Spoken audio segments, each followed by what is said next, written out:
Welcome to Crack Code. In this video, we're going to learn how to use one WhatsApp account on two phones. So as simple as that, we're going to learn how to use one WhatsApp account on two phones. So what we're going to do is that you open the WhatsApp account, then you come to the top here. So you choose link devices over here.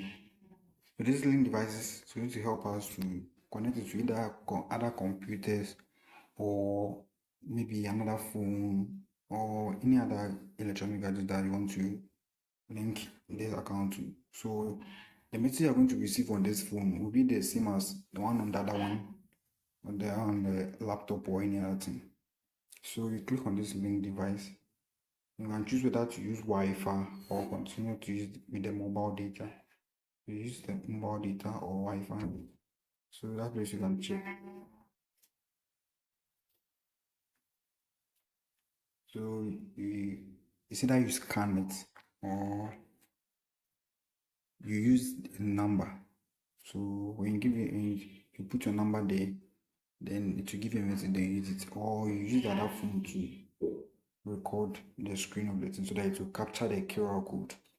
So that's simple. If you found this video helpful, don't forget to subscribe. Meet you in the next video.